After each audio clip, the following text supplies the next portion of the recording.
Ustaz Dr. Ahmad Tajuddin Arafat, dipersilakan. Assalamualaikum warahmatullahi wabarakatuh. Waalaikumsalam. Alhamdulillahirabbil alamin. Allahumma shalli wa sallim wa barik ala sayyidina Muhammadin miftahi babi rahmatillah adada ma fi ilmillah salatan wa salaman daimain bidawabi mulkillah wa ala alihi wa ashabihi wa man tabi'a sunnatahu wa qadana bihudahi ila yaumil qiyamah. La hawla wa la quwwata illa billah. Segenap jamaah sholat zuhur yang dirahmati Allah Subhanahu wa taala. Syukur alhamdulillah senantiasa kita aturkan kehadiran Allah Subhanahu wa taala yang pada siang hari ini kita masih kesehatan, keuangan waktu untuk bisa berjamaah bersama dan mengikuti kajian rutin setiap hari Kamis. Semoga ikhtiar ini menjadi bagian dari amal kita dan dapat ridho dari Allah Subhanahu wa taala. Pada kesempatan ini kemarin ada request ya, dari Mas Misbah dan teman-teman untuk mendiskusikan terkait dengan zakat. Nggak bisa, error. Ya, sudah di-share ya materinya. Semalam saya share dua materi, satu buku tentang zakat dan satunya hanya artikel atau makalah sederhana 3 halaman terkait dengan zakat. Nanti yang saya nanti sampaikan yang makalahnya. Untuk buku ini yang saya share itu yang ini bukunya. Ini itu produk dari kerjasama antara MUI Kota Semarang dengan Basnas Kota Semarang untuk menyusun buku yang dikasih judul Zakat itu mudah, fikih zakat praktis. Ini lebih kayak ringkasan. Kalau yang dari Basnas Pusat itu sampai berapa ratus halaman itu kita lihat kebutuhannya di Semarang. Kemudian zamannya Pak Hendi kalau nggak salah, iya ada sambutannya dari Pak Hendi. Ini dari tim MUI diminta untuk membuat poin-poin, meskipun juga masih lumayan tebal, tapi nggak sampai 200-nya 100 halaman saja, terkait dengan hal ehwal urusan zakat, baik dari sisi cara pengeluarannya, siapa yang berhak mengeluarkan, siapa yang berhak menerima, dan siapa yang berhak mengelola, dan seterusnya. Satu hal yang menjadi landasan terkait dengan zakat itu ada kaidah di fikih, al-amal al-muta'addi afdal wa khairun min al-amalil qasir. Jadi amal yang berdampak pemanfaatannya kepada orang lain itu lebih utama, lebih baik daripada amal yang hanya berdampak kepada orang itu sendiri. Itu kaidahnya. Kalau di ilmu nahwu itu ada fi'il muta'addi sama fi'il lazim. Jadi kalau hanya sekedar aku makan, itu kan hanya untuk kemanfaatan diri sendiri. Tapi kalau aku memberi makan, itu ada konsekuensi kepada orang lain. Nah, dalam fikih, dalam Islam, sesuatu yang mengedepankan orang lain itu lebih diutamakan. Dalam aspek kewajiban agama yang 5 yang kita yakini oleh Islam itu, yang paling kelihatan dari aspek ini adalah zakat. Kalau sholat, kita dampak kita menjadi baik, kemudian orang baru mendapatkan dampak kebaikan itu dari kita. Dan inna sholata tanha 'anil fahsya'i wal munkar. Idealnya sholat itu menghadirkan suasana diri kita untuk bisa senantiasa menghindar dari keburukan dan mencegah keburukan. Maka orang menjadi tidak terkena imbas dari kita karena kita menjalankan sholat. Kalau zakat itu berbeda. Zakat itu kita mau, maka dalam bahasa nanti dalam dalil dari Al-Qur'annya, zakat itu pada prinsipnya ingin menegaskan bahwa sesuatu yang tidak disukai oleh manusia. Maka cara instruksi perintah wajibnya itu agak berbeda dengan yang lain. Ya hampir mirip kayak puasa. Kalau mau kita jujur, mending makan daripada kita nggak makan. Maka ada aspek yang kemudian Allah selalu berikan garis bawah utama. Sesuatu yang kita anggap tidak enak itu terkadang baik untuk kita. Dan sesuatu yang kita anggap enak itu malah cenderung tidak baik untuk diri kita. Itu kaidah yang dibangun oleh Allah. Karena gini, dan hampir semua kewajiban agama itu nggak cocok dengan nafsu kita. Ya, jujur kalau mau suruh milih antara sholat sama nggak sholat, ya nggak mau. Nggak sholat ya. Jadi, yang cewek-cewek itu mungkin libur itu beban antara nggak puasa karena lagi halangan dengan nggak sholat karena halangan. Lebih enteng mana? Yang ibu-ibu, yang cewek-cewek. Lebih milih mana? Nggak sholat karena tidak ada tanggungan mengganti. Tapi kalau meskipun kelihatannya enak, dia nggak puasa itu enak, tapi pikiran masih ada hutang. Jadi secara naluri itu masih memilih. Ada kecenderungan nafsu yang cenderung tetap nggak enak, namanya nggak puasa itu tuh nggak enak. Nah, hampir semua kewajiban agama itu nggak enak untuk nafsu kita. Maka kenapa diwajibkan? Kalau puasa itu tidak dianggap enak, saya yakin Allah nggak perlu mewajibkan orang puasa itu. Silakan puasa Ramadan dianjurkan. Saya kira kalau orang pada senang puasa, saya kira orang itu Allah nggak harus mewajibkan. Ketika orang itu pada senang berderma, berbagi kepada yang lain, tidak perlu ada zakat toh. Benar. Tapi karena orang itu punya potensi nggak mau, padahal itu baik untuk dirinya, maka Allah terpaksa mewajibkan. Nah, ini bentuk kasih sayang Tuhan kepada kita itu ini. Kalau pakai ukuran kita nggak enak. Anak kecil itu berapa kali dimarahi orang tuanya karena main itu enak bagi anak kecil, tapi bagi orang tua tapi ada batasnya, harus ada yang dilarang. Bagi anak kecil itu menyakitkan larangan itu, tapi karena dia nggak paham bahwa dari larangan itu ada kebaikan untuk masa depan. Nah, di logika ini kita pakai untuk memahami kenapa Allah itu mewajibkan zakat. Nah, zakat itu apa? Zakat adalah sebutan bagi sesuatu yang wajib dikeluarkan dari harta atau badan sesuai dengan ketentuan yang sudah berlaku. Ya, beda dengan aspek sedekah, beda dengan aspek infak. Tidak tahu apakah sudah pernah menjelaskan ini di sini. Jadi ada sama-sama mengeluarkan materi atau mengeluarkan sesuatu dari diri kita, itu beda. Kalau sedekah itu lebih umum dari infak, apalagi zakat. Sedekah itu apapun yang kita keluarkan dalam diri kita, tidak harus materi. Contoh senyum pada orang lain, berbagi kebahagiaan pada orang lain, bantu tenaga, doa bahkan itu dianggap sedekah. Apapun yang kita curahkan kepada orang lain itu sedekah secara umum. Maka as-shadaqatu tadfa'ul bala. Sedekah itu menolak bala. Jangan dikira itu urusannya materi, enggak. Kita berbaik kepada tetangga, dengan orang lain peduli tanpa harus mengeluarkan materi, itu menjadi tolak bala. Apa? Mungkin orang bisa bantu ketika kita lagi repot tanpa harus hitung-hitungan materi. Kalau ada aspek materi yang kita keluarkan, itu baru namanya infak atau nafkah. Maka nggak ada nafkah antar pasangan itu kemudian non materi, nggak ada, harus berupa nafkah. Lu tak nafkah ya apa, tak senyumi dengan cintaku, nggak ada itu, nggak boleh. Nafkah itu materi, nggak bisa, tetap harus materi. Kan yunfikuna fi amwalihim, bahasanya menginfakkan dengan harta. Kalau sedekah non materi, dengan cinta, kebahagiaan, itu sedekah, itu berbagi kebahagiaan itu sedekah. Tapi kalau infak itu materi. Maka aspeknya pun masih umum. Infak itu sesuatu yang kita keluarkan dalam bentuk materi. Makna yang lain, contoh ketika kita jual beli itu pada itu juga infak, bukan sesuatu materi. Maka infak itu ada yang jelek, ada yang secara umum, ada yang jelek, ada yang tidak, ada yang bagus. Infak dalam sedekah itu yang bagus. Tapi dengan infak, bahkan nyogok orang itu namanya infak itu. Ngasih sesuatu secara materi kepada orang lain, tapi itu yang tidak diajarkan oleh agama. Apalagi zakat, infak. Kalau zakat sesuatu materi, nah ini kalau zakat materi, tapi ada regulasinya, tidak sebebas sedekah atau infak. Nah, zakat itu tadi dikatakan ada yang urusannya harta, ada urusannya dengan badan. Harta itu ya seperti yang kita kenal, ada zakat emas, zakat perniagaan, zakat perkebunan, zakat profesi sekarang juga dikembangkan. Dan benda, badan itu adalah yang disebut dengan zakat fitrah. Jadi mungkin yang pokok yang dua ini yang kita jelaskan secara singkat.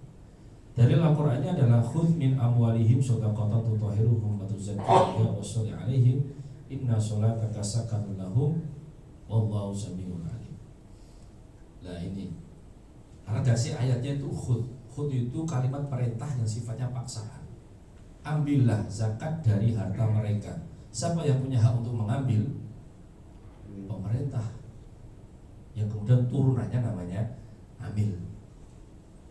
Jadi pemerintah yang punya otoritas, bukan sembarang orang jalan-jalan ya nusul proposal THR itu makanya khud itu, tapi bukan itu maksudnya. Nagih ke kanan kiri, perusahaan ditagih itu nggak punya otoritas itu. Khud, kenapa ngambil? Karena secara naluri orang itu kalkulasi kalau mau ngeluarin uang, ya kan? Secara logis kan, 100.000 dikurangi 30, mikir-mikir gitu tuh. Uang kita itu dengan keringat, dengan panas terik kita kerja sampai dapat 100.000, orang enaknya tinggal minta 30 misalnya, atau 2,5% dari 100.000. Orang secara kalkulatif berarti mikir, karena sesuatu yang merasa kepemilikan itu untuk dikeluarkan itu sulit. Naturalnya gitu. Jadi bakhil itu secara natural sebagai sifat manusiawi kita itu normal, tapi itu nggak boleh oleh agama. Karena apa? Karena hakikatnya kita nggak punya. Kita hanya menjadi bentasaruf saja, sebagai aliran dari rezeki orang lain melalui diri kita, fasilitator lah. Itu pun hanya diminta 2,5%. Daripada diminta pajak berapa? Berapa sekarang? Jadi 12 itu. Nah, mikir-mikir dong ini 2,5%. Oh, kok 12 Pak, 2,5 masih hitung-hitungan, apalagi 12% dan seterusnya. Nah, itu pertama. Khud, ambillah. Kenapa Tuhan memaksa untuk kita ambil dari sebagian yang kita miliki? Tutahiruhum wa tuzakim biha. Untuk kita sucikan diri kita dan materi yang kita miliki. Jadi ada dua sisi. Sucikan diri pakai tathir namanya. Tazkiyah itu materi yang kita sucikan. Dan satu lagi, washolli alaihim, dan doakan orang yang kasih zakat. Inna sholataka sakanul lahum. Sesungguhnya doamu atas mereka yang berzakat itu menenangkan bagi mereka. Di ayat ini seharusnya yang berterima kasih itu bukan yang penerima zakat. Yang berterima kasih itu yang ngasih zakat, karena dia sedang disucikan, hartanya sedang dibersihkan, dan dia sedang didoakan oleh orang lain. Tapi fakta yang di lapangan yang ucapan terima kasih siapa? Yang menerima, karena yang dilihat materinya. Sesuatu, orang memberi sesuatu, padahal hakikat esensi zakat itu adalah kita yang butuh disucikan. Maka terima kasih sudah menerima zakat kami. Bukan malah terima kasih sudah diberi zakat, itu gak tepat. Maka dalam prakteknya kalau zakat fitrah di masjid-masjid di beberapa itu kan kita yang didoakan kan? Ya kan, kita didoakan, bukan mereka yang bukan, karena ini untuk memberikan pelajaran bagi kita bahwa sesuatu yang kau berikan kepada orang lain itu bukan milikmu. Benar gak? Anggap aja kita punya 100%, 2,5 yang kita keluarkan itu bukan milikmu. Jangan mau ini milik saya, enggak, itu bukan milikmu. Maka tidak ada hak kalian untuk mengatakan ini kamu tak kasih, enggak, ini miliknya mereka. Ini yang kemudian untuk menghilangkan sifat ini. Kan kadang ada orang kemudian sok kaya mengatakan ini kalau tidak saya bantu kamu gak bisa makan. Ini kalau saya nggak kasih kamu ini apa THR atau ini fee atau ini kamu nggak bisa ngapa-ngapain. Seakan-akan kita yang mengatur kehidupan orang itu, padahal nggak ada aturan. Maka orang kalau udah merasa punya ya gini, sukanya kemudian seakan-akan sesuatu yang dia kasihkan itu dari dirinya, padahal udah hakikatnya itu dari Allah. Kita yang diminta fasilitatornya aja dari Allah SWT. Kemudian di hadis Nabi juga ada, kalau terkait dengan zakat fitrah, hadis Nabi dalam riwayat Ibnu Abbas dikatakan zakat fitrah itu diwajibkan karena pertama tuhrotun lishaim, mensucikan diri kita. Satu, untuk bagi yang berpuasa. Dari apa? Dari kotoran-kotoran puasa kita. Puasa kita nggak bisa maksimal karena mungkin masih omongannya masih jelek, perbuatannya masih kurang bijak, akhirnya mengotori kualitas puasa kita. Zakat fitrah menjadi penyucian puasa kita. Di sisi yang lain, watu matun bil masakin, dan menjadi kebutuhan makanan bagi orang-orang miskin. Dari hadis ini kemudian banyak ulama menyimpulkan bahwa zakat fitrah itu diprioritaskan diberikan kepada fuqara masakin. Meskipun dibolehkan diberikan kepada 8 asnaf yang punya hak menerima zakat, tapi ulama sepakat yang diutamakan fuqara masakin sesuai dengan hadis yang tadi dari Ibnu Abbas. 2 jenis zakat. Badan itu zakat fitrah, kurang lebih sekitar 2,5 kilogram. Nanti jangan tanya, loh Pak, kok sekarang lagi ngetren 2,7 loh. Nah ya gitu. Kok cuma ngetren, dulu itu malah 2,02 kilo sudah cukup gitu. 2,5 itu baru akhir-akhir kemarin 2-3 tahun. Sekarang muncul, kemarin kan kami itu di Komisi Fatwa MUI itu Kota Semarang sama Bas itu, ini gimana nih nanya mana, 2,5 atau 2,7? Karena terkait dengan urusan ini praktisnya ya.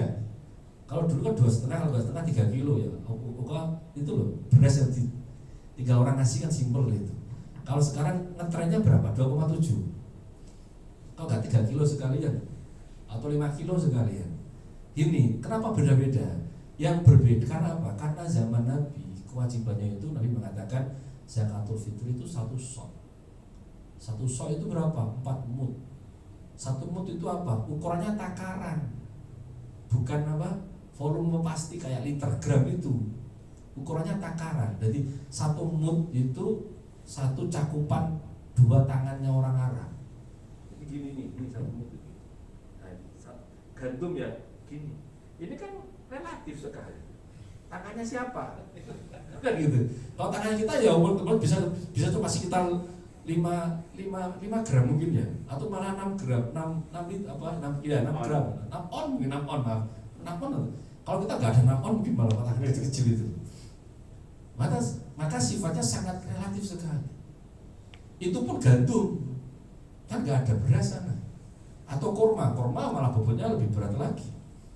Maka kalau di mazhab Hanafi itu lebih serius kalau dikonversi ke nominal, ke uang itu bisa sampai sekitar 3 kilo lebih. Karena ukurannya pakai kurma. Gandum itu kan ringan.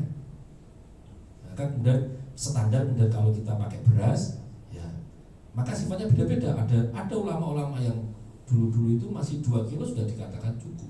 Karena menganggap bahwa 1 cakupan itu adalah sekitar 5 on. Maka dikonversi 4 mud ya 2 kilo. Tapi perkembangan sekarang itu rata-rata semuanya mengatakan 1 cakupan itu sekitar 6 bahkan sampai 7 on.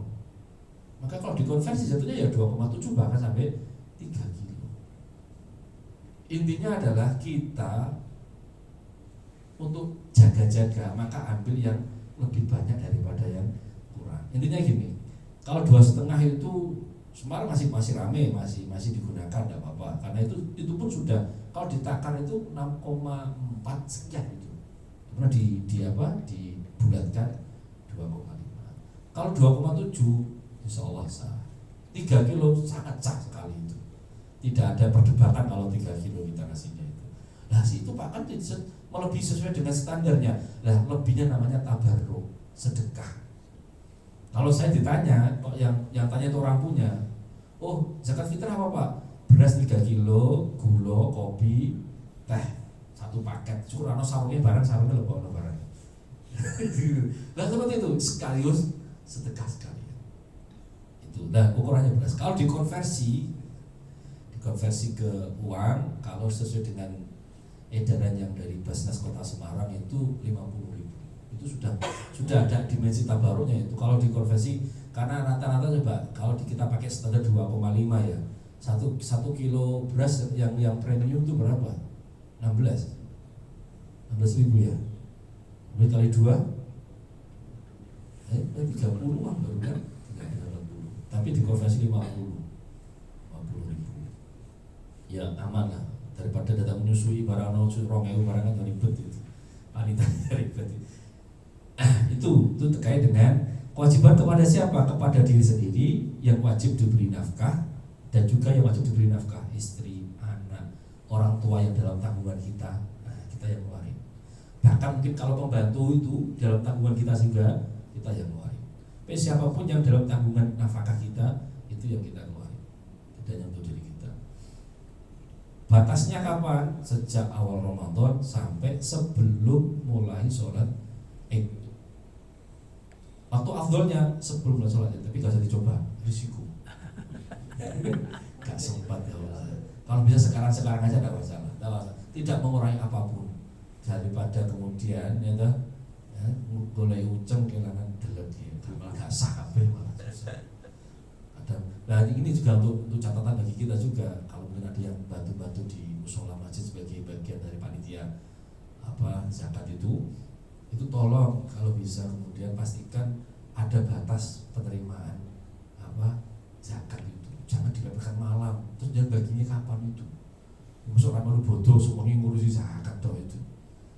Jadi kalau bisa malam takbir itu sudah pentasarufan, tidak lagi menerima ya, kalau areanya besar ya itu perlu diperhatikan juga itu. Jangan sampai masih ada zakat fitrah yang belum ditasarufkan sampai menjelang sholat itu yang kena siapa? Yang dosa dua-duanya. Muzaki yang kemudian mewakilkan kepada panitia, muzaki belum dianggap memenuhi wajib zakat. Wakil berdosa karena tadi tidak memenuhi janji amanahnya sebagai wakil zakat itu. Dan panitia zakat bukan amil, tidak punya hak untuk mengambil zakat itu. Dia hanya wakil dari muzaki. Jadi jangan kemudian saya ambil jatah sekintal, jatah sombong, nggak ada. Sekali lagi tidak ada. Itu tabarruk, itu amal kesunahan karena kita bantu yang lain. Kalau bahkan dalam Basnas pun itu dalam beberapa kajian fikih itu tidak masuk kategori amil juga. Karena apa? Karena dia digaji. Amil itu nggak digaji. Kenapa dia punya hak di zakat itu? Karena dia tidak digaji oleh negara. Saat itu zaman Rasul itu amil tidak digaji. Dia mengambil dari hak zakat itu karena dia tidak digaji. Tapi Basnas sekarang itu digaji. Komisionernya rebutan. Prospek soalnya. Wah, Basnas itu sempat daripada di aspek mungkin data sosial itu saya tahu betul itu kalau pas seleksi komisioner Basnas itu kayak seleksi komisioner KPU aja juga itu serius-seriusan itu. Karena akhirnya memang enggak, maka di Kudus itu punya khusus. Kudus itu enggak kenal amil. Karena amil kita tidak seperti amil dalam makna orang yang wajib menerima zakat itu.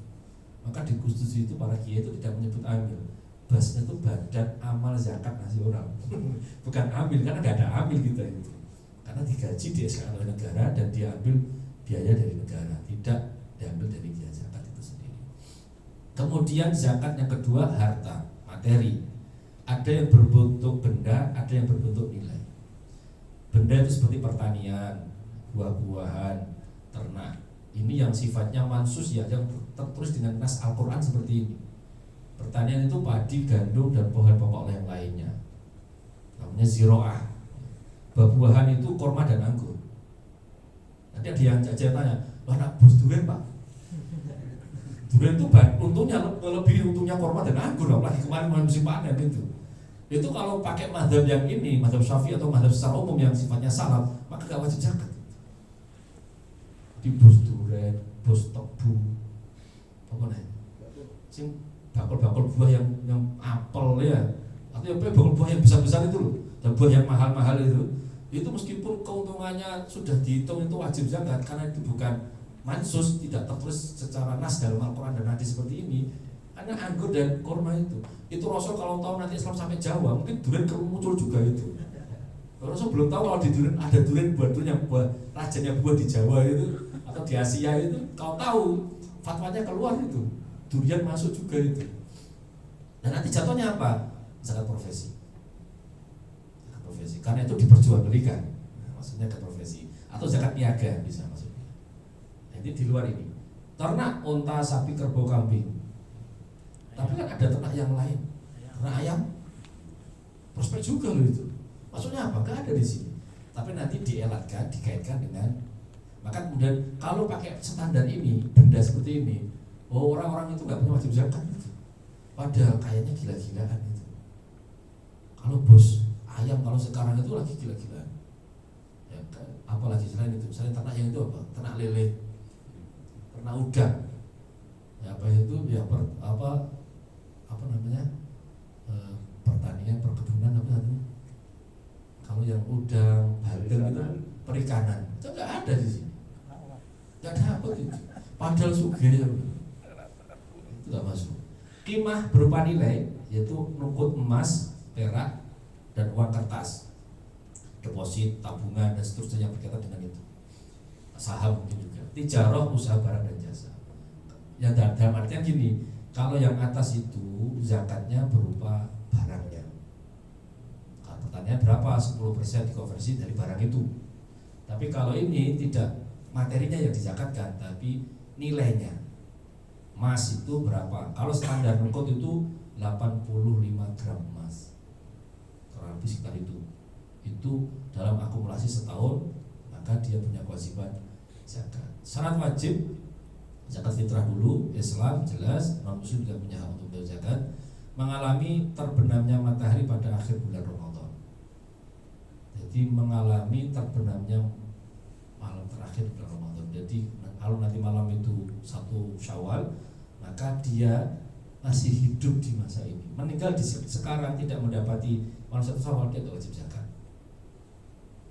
Kalau meninggalnya habis maghrib, dia wajib dizakati meskipun sudah jenazah.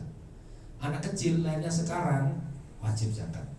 Tapi kalau lahirnya nanti malam nggak wajib zakat karena dia tidak mendapati terbenamnya malam terakhir di bulan Ramadan menuju malam 1 Syawal. Ini hal yang sederhana.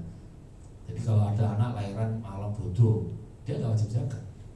Tapi kalau lahirannya menjelang buka puasa, berojol langsung nanti maghrib, dijengol Muhammad Iftar, nah itu maka dia wajib zakat karena dia mendapati terbenamnya malam terakhir di bulan Ramadan menjelang 1 Syawal. Memiliki kelebihan dari kebutuhan pokok untuk diri sendiri, berikut keluarga yang wajib diberi zakat. Dalam semalam ini jangan dikira ini nggak terjadi, saat ini terjadi di daerah-daerah pinggir-pinggiran. Dia tidak bisa mencukupi kebutuhan diri dan keluarganya di malam Lebaran, maka dia tidak bisa kewajiban zakat. Itu biasanya di orang miskin. Tapi dia wajib. Nah ini juga ini enaknya di sini. Peristiwa ini kayak nggak mungkin terjadi. Dalam artinya gini, karena kalau tetangganya kemudian memberikan zakat kepada mereka atau sama fakir miskin kan bisa. Otomatis secara materi dia punya kecukupan untuk semalam itu kan. Maka dia bisa wajib zakat karena ada pemberian zakat dari orang lain. Itu indahnya, kelihatannya nggak mungkin, tapi itu mungkin terjadi. Maka kenapa kemudian sebagian ulama di antara Abu Hanifah mengatakan bahwa zakat tidak harus materi, benda, tapi juga boleh nilai. Maka boleh diuangkan, dimaterikan, dinar, dirham saat itu. Karena mungkin kasusnya berbeda. Nah, ini konteks pemahaman kasusnya. Abu Hanifah itu tinggal di Baghdad, metropolis Baghdad itu. Imam Syafi'i dan mazhab yang lainnya adalah tinggal di kawasan pinggir, Mesir, Madinah. Karena puncak peradabannya dari Baghdad. Wajar kemudian ketika melihat kebutuhan orang tidak lagi bicara soal bahan pokoknya, tapi kehidupan dia, materi yang bisa ditasawuf untuk kepentingan yang lainnya. Gak usah bayangkan. Kalau semalam cuma tumpuan pirang kintal beras tok, masak mantok non beras tok. Lah opore ra ono terus bisa. Kalau dibayangkan tumpuan beras itu masak mangan beras tok, beras apa dicampur jadi beras itu beras kan. Maka kemudian ada sebagian ulama memang ya Imam Hanafi itu di antara karena kasusnya berbeda dengan kasus yang lain. Imam Syafi'i juga pengalaman sama. Imam Syafi'i itu punya dua pendapat qadim, pendapat jadid, pendapat yang lama, pendapat yang baru. Karena beliau berpindah dari Yaman ke Mesir. Peradabannya berbeda. Metropolis Mesir daripada di Yaman. Maka beliau beradaptasi dengan fatwa itu. Tapi nggak semetropolis di Baghdad, maka wajar. Maka suasana akan berbeda. Kalau di Semarang kecenderungan pakai nominal, pakai konversi uang itu lebih besar di Semarang itu. Tapi kalau di Semarang kota, tapi Semarang pinggir-pinggir itu udah kayak kampung, dia pakai beras bawahnya. Saya di rumah di Kudus juga pakai beras. Kalau saya berfatwa pakai uang, saya bisa ditabuhi uang kan di Kudus. Karena lu gak iso, gak oleh Syafi'i, gak oleh dan seterusnya. Karena kondisi struktur masyarakatnya yang berbeda. Di kota, kalau itu gue beras ribet. Maka siasatnya biasanya kalau nggak kemudian dia memang ngasih uang sebagai pengganti zakat fitrahnya, atau dia jual atau jual beli dengan panitia zakat, sudah disiapkan kantong berasnya, tinggal diganti nominalnya. Itu yang paling win-win solution, paling aman.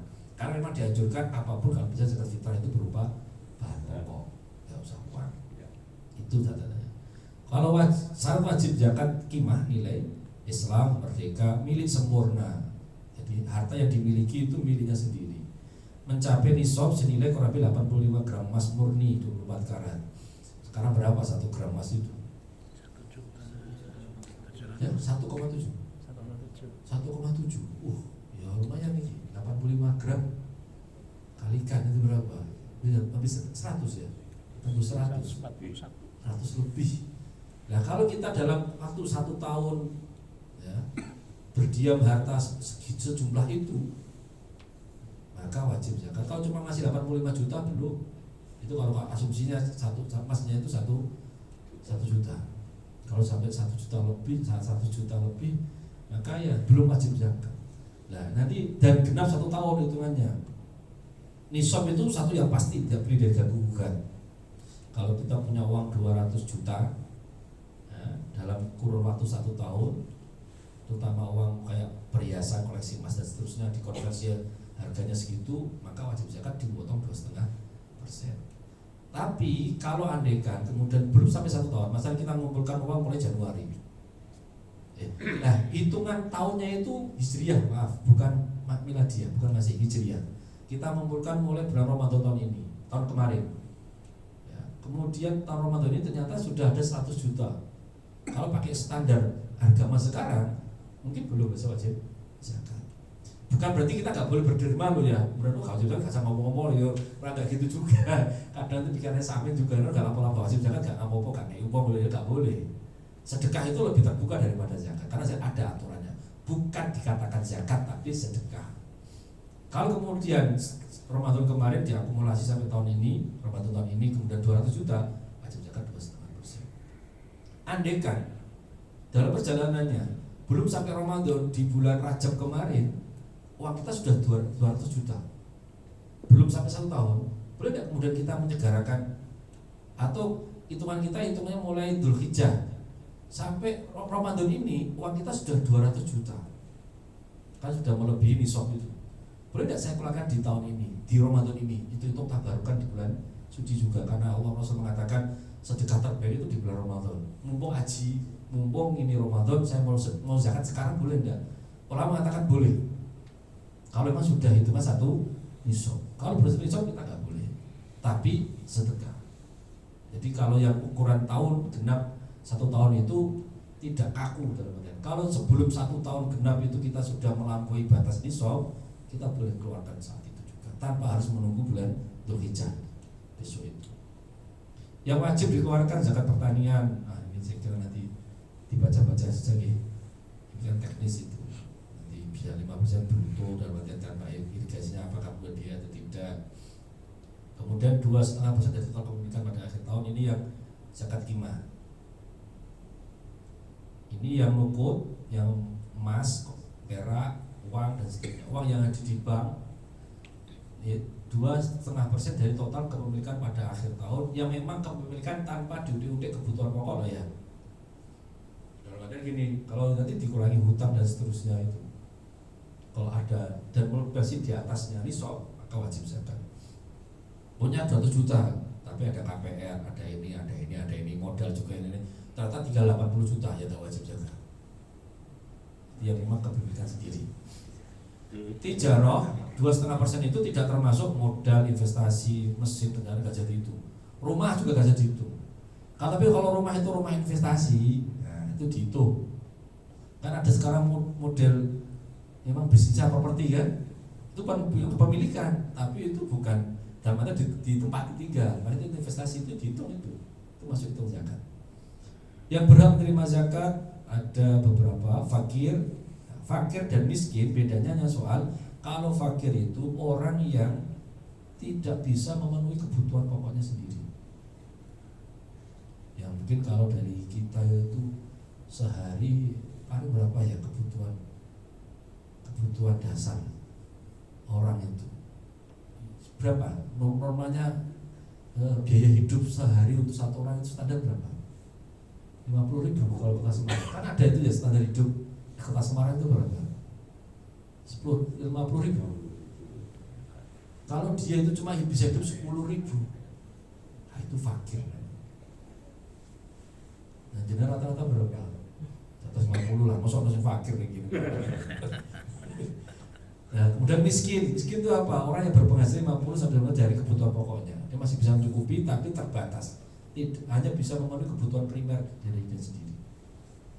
Nah, problem sekarang itu ini fakir miskin itu wani jupuk motor barang. Orang daerah bingung iki sugih moga. Itu yang kadang memang perlu kalau di kampung saja itu diteliti, Pak. Jadi RT RW itu dipanggil ke masjid oleh takmir, dipastikan mohon dikasih data fakir miskin. Memang kayak data sensus itu. Per tahun itu dievaluasi, diupdate apakah orang ini sudah masih miskin atau sudah mulai beranjak kaya atau gimana. Itu kan harus berubah terus. Untuk apa? Biar zakat itu tepat sasaran. Jangan hanya kelihatan di motor telu, dihitung sugih, padahal itu kreditan kabeh. Untuk memenuhi kebutuhan pokok dia sudah bisa alhamdulillah, maka kategorinya masih miskin. Kalau sekarang mungkin ya paling standar kalau ada kalkulasi sensus itu aja pakainya. Tapi kadang warga miskin itu kadang ya orang miskin banget juga jadi repot itu. Maka paling enak lah kalau memang punya kesempatan bisa mendeteksi. Nah, kalau jalan personal maka pastikan kanan kiri aja ya. Diutamakan itu akrab, dawil kurba, kerabat kita dulu. Ya kerabat kita. Tetangga itu jaraknya ya hitungan kasarnya ya 40 rumah ke depan, ke belakang, ke samping itu. Maksimalkan itu dulu. Jangan melihat gini, alah aku sakit sing ekonom ini gak usah ngei. Bukan itu konteksnya. Saat itu mereka adalah fakir miskin. Berapapun jumlah yang dia miliki di malam itu bagian dari hak mereka. Gak usah dihitung. Tak ono sing liyane. Kalau memang ada yang lainnya yang belum dapat, syukur alhamdulillah. Tapi kalau tidak, yang penting itu ini, kita itu kewajiban menggugurkan zakat fitrah kita itu loh, yang penting itu. Jangan wah enak ya jadi wong kere, ayam malam bodoh iki berhasil akeh. Kok didol payu, ngapain dia pulur jadi nerima zakat seperti itu. Kau segitu. Mereka itu bisa berbahagia hanya di momen-momen tertentu. Kita bahagia setiap hari. Maka enak ya, wah peran kita baik untuk beras. Ini enggak. Nah, bedanya zakat dengan yang lainnya nanti di beberapa kasus itu, pemberian kita kepada fakir miskin itu kepemilikan total. Pemberian kita kepada fakir miskin itu kepemilikan total. Jadi fakir miskin punya hak untuk menjual lagi atau apa, karena itu miliknya sendiri. Tapi kalau pemberian kita kepada orang kaya itu bukan kepemilikan total. Dia nggak boleh dijual belikan lagi. Contoh nanti kasusnya kalau korban, daging korban yang kita berikan kepada fakir miskin itu kepemilikan. Nanti kan dia sudah banyak daging kemudian dia jual, itu boleh. Tapi kalau daging korban yang diberi kepada orang kaya itu dijual nggak boleh. Karena dia nggak boleh, karena dia bukan milik tapi itu hibah, pemberian. Orang dikira nomah ditandun akhir berapa nota. Kalau dikasihkan orang nggak masalah, kasihkan orang. Tapi kalau dijual nggak boleh. Bedanya kasusnya karena kasus statusnya fakir dan miskin. Amil tadi sudah dijelaskan, sekarang sudah nggak ada. Dan panitia zakat sekali lagi panitia di masjid, musola atau di desa kampung itu bukan amil zakat. Jangan mengambil hak apapun. Nah nanti Pak ini disebutnya kan butuh tenaga, butuh apa kebutuhan untuk masuk ngakon uang orang itu lah disangoni lagi nih. Nah jenengan kasih nominal 5.000 per orang atau 5.000 per keluarga yang nitip zakat di sini. Biaya 5.000 untuk kebutuhan mobilitas itu. Jangan kemudian aku cukup berhasil wae, nggak boleh. Maka dilebihkan lah. Kalau di kampung saya itu 5.000 per keluarga, Pak. Ada ke masjid, ikrar zakat fitrah berapa orang, intinya ya kepala sukunya itu kepala keluarga itu yang nambah 5.000 untuk ya teman-teman anak-anak muda yang mubang-mubung semalaman itu loh, gitu kopi apa gitu, apa bensin apa itu untuk pembagian distribusi zakat itu terbuka saja seperti itu, tidak usah ditutup-tutupi. Nanti ya syukur jangan ngambil uang masjid, ya hati-hati. Infak masjid itu untuk kemaslahatan masjid, kecuali memang ada infak khusus yang diikrarkan untuk kemaslahatan umum ditaruh di masjid, itu boleh. Ya, kalau memang ikrarnya infaknya sedekah untuk masjid, maka untuk kepentingan masjid. Nah, zakat fitrah tidak ada urusan dengan kepentingan masjid. Maka biasanya kalau jenengan paham itu, kotak infak di masjid itu ditulis aja untuk kemaslahatan umum, untuk kebutuhan masjid. Nanti tasarufnya beda. Karena kalau kemudian kebutuhan masjid jenengan berikan kepada yatim piatu atau apa, itu haram. Karena itu hak masjid. Tapi kalau ada kemaslahatan untuk meskipun ditaruh di masjid, itu untuk kebutuhan barang-barang, ada santunan pada fakir miskin, du'afa, yatim piatu ketika Muharram, boleh pakai itu. Maka hal sederhana, tapi kalau nggak hati-hati, kita malah akhirnya salah mentasawufkan itu. Mu'alaf, orang-orang yang baru memeluk agama Islam, meskipun mana mu'alaf lebih baik, lebih besar daripada ini. Mu'alaf sekarang juga, mohon maaf sekarang itu ya Allah, kadang orang tertentu itu juga komodifikasi mu'alaf, memanfaatkan mu'alaf. Saya paham betul karena kami di Basnas sama itu punya namanya Rumah Mu'alaf Kota Semarang. Setiap hari Ahad pagi itu kajian rutin. Itu mereka tuh ternyata juga seperti kasus yatim piatu yang di Panti Asuhan itu. Jadi apa ya, dimanfaatkan oleh beberapa kelompok untuk mencari donasi. Jadi dia kayak jadi ya Allah, orang mau masuk sama dimanfaatkan seperti ini, kita tuh izin aja nih. Mereka mau baik menjadi muslim akhirnya dimanfaatkan. Banyak teman-teman yang malah yang dulunya itu ketipu bisa umroh gak jadi umroh terus. Nah mereka memang posisi rentan di sisi aspek ini. Dan ternyata yang uji juga saudara-saudara muslim sendiri itu yang kurang ajarnya itu, bukan orang lain, dimanfaatkan oleh orang kita sendiri yang mereka itu prospekkan mau terus, mana orang mau butuh dibimbing, potensi untuk dimanipulasi itu sangat besar bagi mereka yang nakal-nakal itu. Nah mu'alaf juga menjadi ini untuk yang di luar zakat fitrah ya. Zakat fitrah itu kalau mu'alaf Pak, saya kasih karena kondisi miskin, ya karena miskinnya bukan karena mu'alafnya. Guru ngaji itu karena miskinnya bukan karena guru ngajinya. Yang masih berjalan di beberapa masyarakat itu. Budak, ini nggak saya jelaskan karena memang nggak ada, semoga nggak ada lagi ya. Gharib, orang-orang yang terhimpit hutang karena pribadi atau hutang untuk kepentingan sosial. Pribadi karena kebutuhan pokok, bukan pribadi karena mau kredit Pajero. Aku utang akeh nih gini bang, kredit Pajero, nggak harus ada. Dia hutang karena kebutuhan pokok. Apa? Contohnya apa? Dia hutang beras atau apapun yang dia sendiri kesulitan untuk melunasi hutang itu kepada orang yang mengutangi itu. Tapi kebutuhan pokok, bukan kebutuhan tersier, apalagi kebutuhan yang saya nggak pentingnya belas. Ini dia boleh meminta zakat dan boleh dikasih zakat atau kepentingan sosial, apa namanya, dipinjam oleh yayasan untuk pembangunan madrasah, pembangunan masjid. Kan otomatis utangnya atas nama dia itu. Dia toko bangunan itu loh, namanya atas nama orang itu, sampai diajak-ajak tapi toko bangunan atas namanya karena dia bukan atas nama masjid, tapi dia sebagai ketua takmir, maka namanya yang menjadi apa kalau bahasanya itu tanggung jawab pinjaman dari hutang itu di itu. Dan namanya gharib. Itu gharib. Sabilillah, orang yang perang.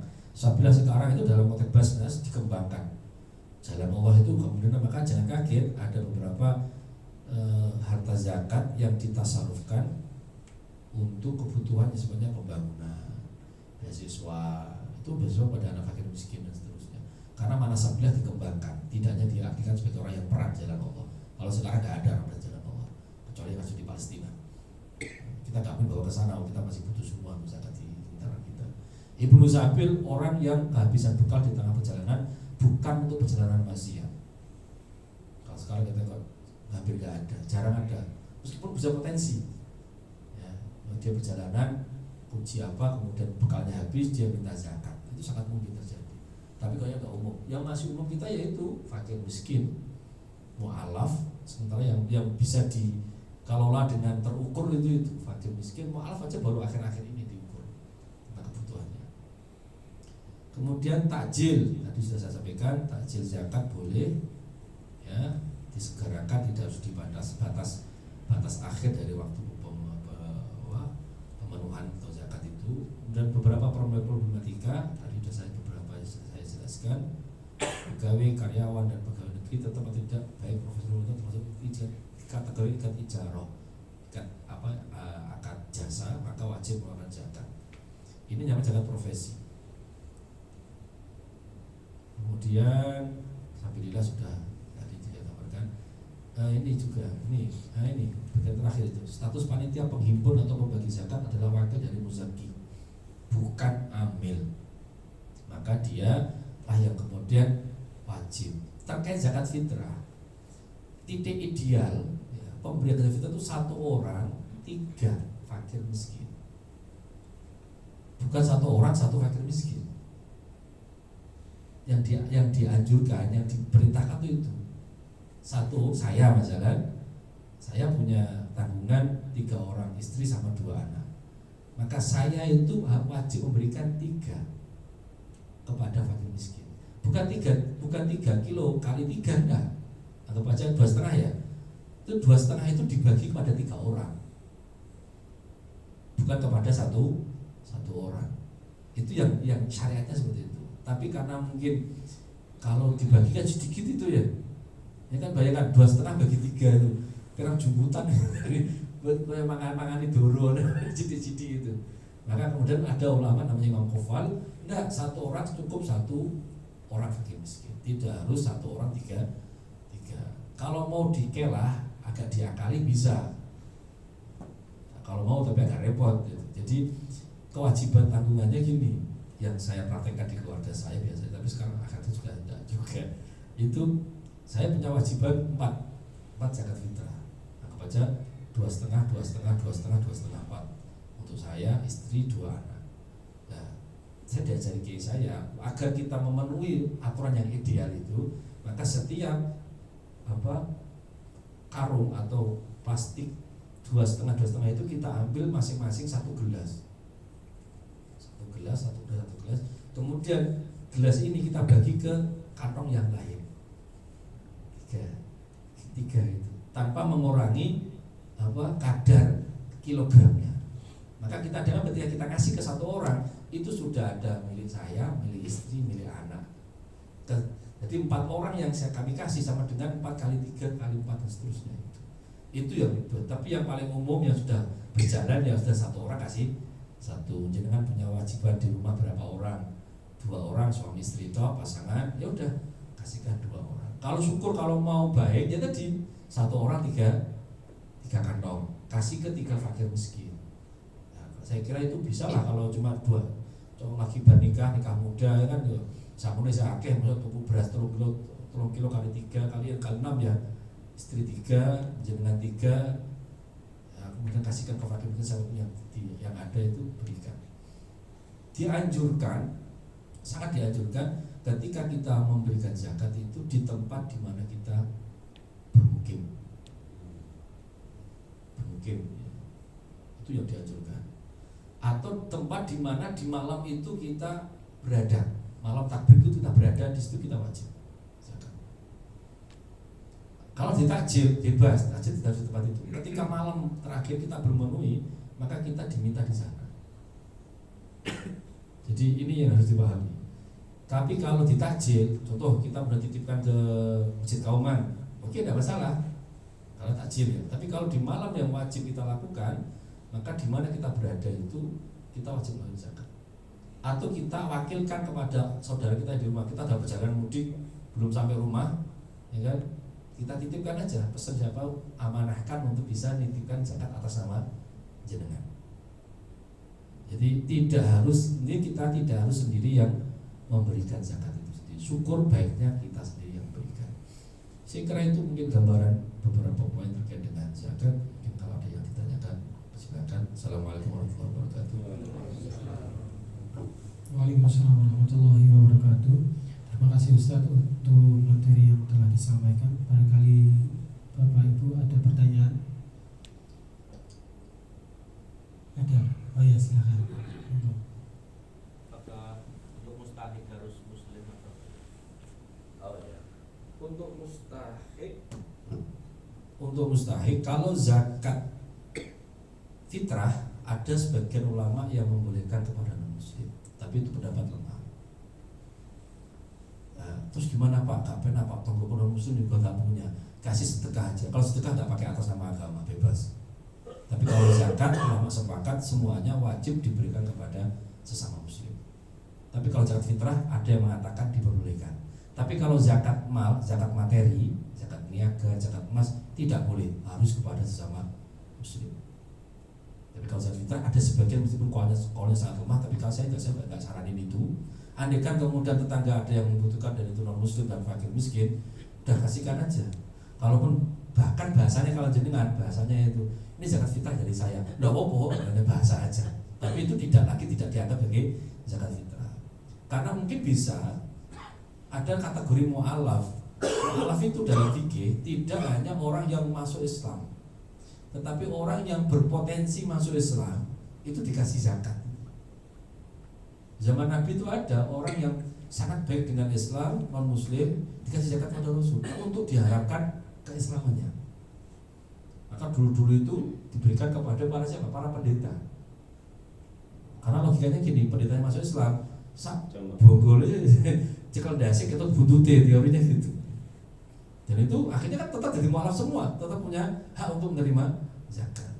Maka kalau diberikan kepada, apalagi mungkin itu masih punya hubungan keluarga dengan kita kan, nggak punya momentum Ramadan, sedekah saja dengan nominal yang sama, ukuran yang sama dengan zakat fitrah, tidak apa-apa. Tidak apa-apa. Biar ambil empati, ambil simpati kepada mereka, kasihkan.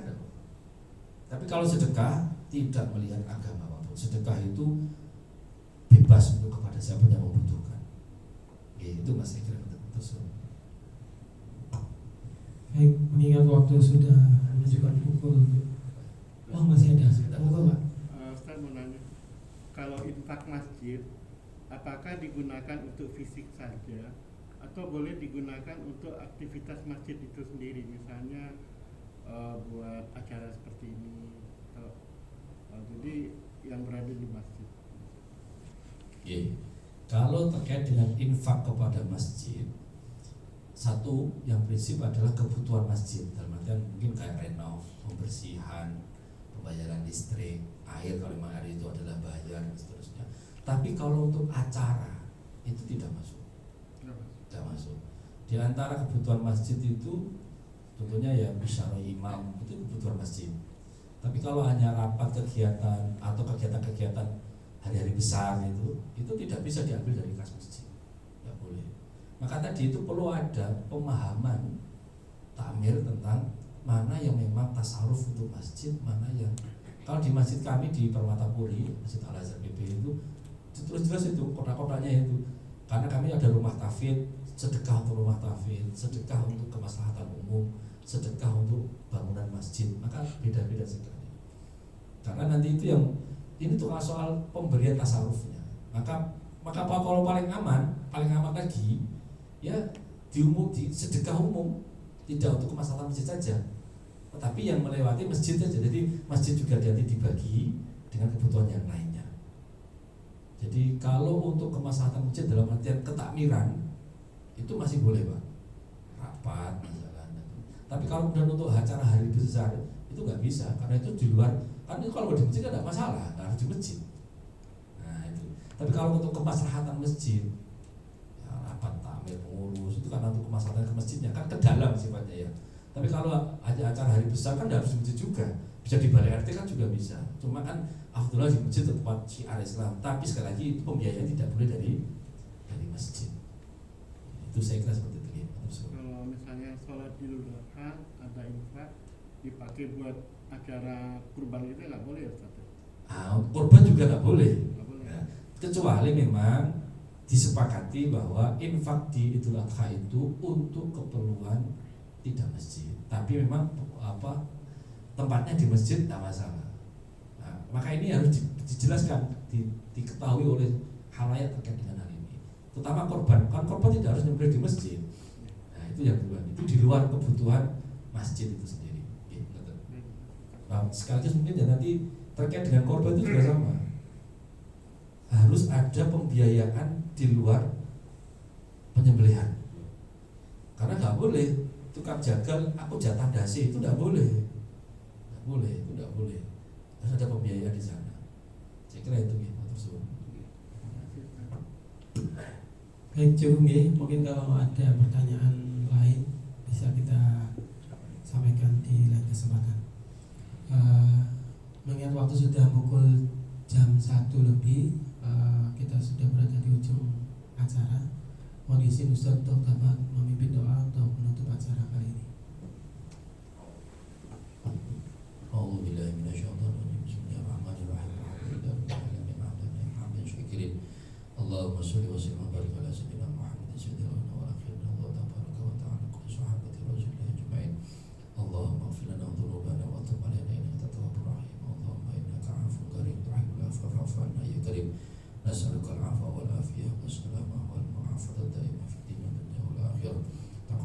صيامنا وقيامنا وتلاوتنا وتضرعنا وتخشعنا وصداقتنا وسخرنا وافتر لوجهك الكريم بجودك وأقرك يا أرحم الراحمين.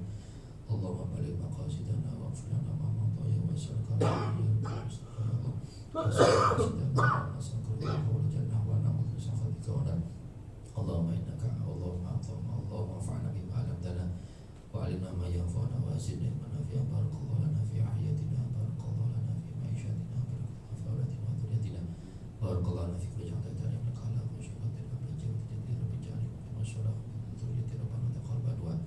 ربنا آتنا في الدنيا حسنة وفي الآخرة حسنة وقنا عذاب النار. صلى الله على سيدنا محمد والحمد لله رب العالمين. Kurang lebihnya mohon maaf dan saya izin mungkin selama kita bermuasyarah berjalasah di kajian-kajian dalam Kamis ada tutur kata yang kurang pantas, kurang sopan dan kurang berkenan di hati Bapak Ibu semua. Saya mohon maaf karena mungkin ini pertemuan sesi terakhir